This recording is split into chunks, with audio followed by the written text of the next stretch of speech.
Salut, dans cette vidéo, on va regarder comment transformer un tableau qui est en ligne, comme celui-ci. Donc j'ai des lignes comme ça, et ça peut aller très loin évidemment. Et je veux transformer en quelque chose comme ça. Voilà. Donc dans mon tableau ici, j'ai 4 lignes différentes à chaque fois, matricule, le nom, le prénom, le sexe, que je veux retrouver en colonne. Donc pour ça, je reprends mon tableau initial ici, je vais dans Données. Ici, je prends à partir de la feuille. Une fois que je suis dedans, Excel va me demander est-ce que c'est bien cette plage-là dont il s'agit. Apparemment oui, vous voyez, il n'a pas été trop bête. Est-ce que mon tableau a des en-têtes? Non, il n'en a pas pour l'instant.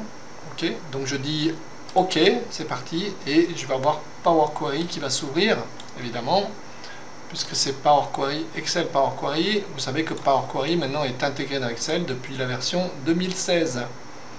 Donc à partir de là, on a, je vais remettre bien comme il faut. À partir de là, on a Power Query. Qu'est-ce qu'on va faire? On va faire des colonnes conditionnelles, c'est-à-dire qu'on va faire des colonnes qui vont se rajouter, d'accord, à chaque fois. Donc ici, j'ai mon tableau 4, il s'appelle tableau 4, je vais appeler tableau de matricule, allez, matricule, voilà, je vais appeler matricule. Ok, et donc je vais créer une colonne supplémentaire. Donc je vais faire ajouter une colonne conditionnelle. Je vais faire une condition. Donc ma colonne conditionnelle, comment je vais faire? Je vais l'appeler déjà, ici, je vais l'appeler matricule. Ma première colonne. Donc je vais dire, si la première colonne ici, ma colonne 1, d'accord, est égale à la valeur est matricule, ok, ben je vais donner le nom de la colonne, je vais sélectionner la colonne 2 ici. Voilà. Quand je fais OK, vous allez voir que, voilà, vous voyez, matricule, il est ici, donc je vais avoir une colonne matricule avec le matricule. Très bien. Maintenant, il me faut le reste. Donc je vais encore faire une colonne conditionnelle. Je vais faire une deuxième colonne conditionnelle. Vous avez compris le principe. Donc maintenant, je vais dire, c'est le nom. OK. Donc si le nom de la colonne 1 est égal à nom, ici, je vais donner la valeur de la colonne 2. Colonne 2, voilà. Et je dis OK. Vous voyez que la colonne 2 est apparue avec le nom. Donc, vous avez compris le principe. Colonne conditionnelle, je reprends. Donc ici, maintenant, c'est prénom. Donc je dis, si le nom de la colonne 1 est égal à prénom, la sortie, ben, je prends la colonne 2.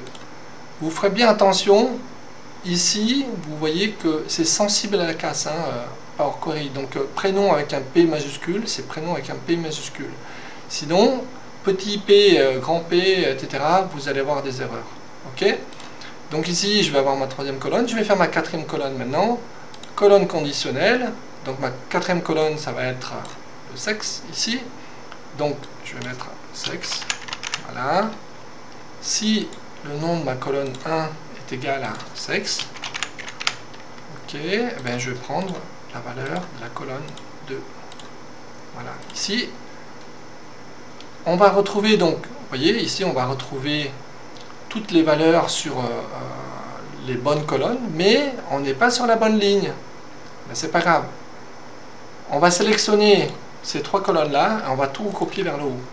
C'est-à-dire que là, le feuvre, là, il va se retrouver là, le roux, il va se retrouver là, mais c'est pas grave, parce qu'on va avoir des erreurs ici, mais on va tenir compte que de cette colonne-là. Donc ici, j'ai sélectionné ces 3 colonnes, et je vais dire transformer, remplir vers le haut, et là, j'ai toutes les valeurs qui sont remontées vers le haut. Alors ma seule valeur qui fonctionne ici, les seules vraies valeurs qui sont exactes sur mon tableau, c'est les premières valeurs ici. Ok? Mais ici, je n'ai rien fait sur cette colonne. Quand j'ai des nuls ici, je vais les annuler. Ok? Donc en fait, il suffit que je filtre sans les nuls. Ok? Donc vous voyez, j'ai pris sélectionner tout ici et je ne prends pas les nuls. Et je dis OK. Voilà. Et là, j'ai bien ma liste, vous voyez, de valeurs comme je l'attendais. Ces 2 colonnes-là ne me servent à rien, et vous voyez qu'ici, il avait considéré que c'était du texte. Donc ici, Si on considère que c'est un nombre, le matricule, on peut dire que voilà, c'est un nombre entier. Comme ça, c'est bien aligné en nombre entier. Ces deux colonnes-là, on n'en a pas besoin. Plutôt que de faire supprimer les colonnes, je vais sélectionner les 4 autres colonnes avec Shift ici, clic. Voilà, et je vais garder que celle-là. Donc en fait, je vais dire supprimer les autres colonnes. C'est mieux parce que si on en a d'autres qui viennent se rajouter, etc. Bon, voilà. Donc je supprime les autres colonnes et voilà, c'est fait. Ok. Donc maintenant, je vais dans Accueil et je vais dire fermer et charger. Fermer et charger dans quoi? Je vais pas, voilà, je vais le mettre à côté de celle-ci, là, faille 2, là. Je vais le mettre ici. Faille existante et je vais le mettre ici.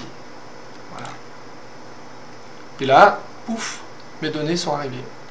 Sachant qu'ici, le principe et l'avantage d'avoir ce genre de méthode, c'est que si on avait des valeurs en plus, ici, mettons, j'ai un matricule, je dis au pif, 3600, qui s'appelle Dupont et Jeanne, voilà. Et donc c'est une femme, ok. Il suffit que je mette à jour ici mon tableau, donc je me mets dessus, vous voyez, ici, je vais dans Données, actualiser tout, et je vais avoir Dupont Jeanne qui va apparaître. Voilà. Si vous avez apprécié la vidéo, un petit like, n'oubliez pas, et puis souscrivez si vous pensez que c'est utile. À très bientôt.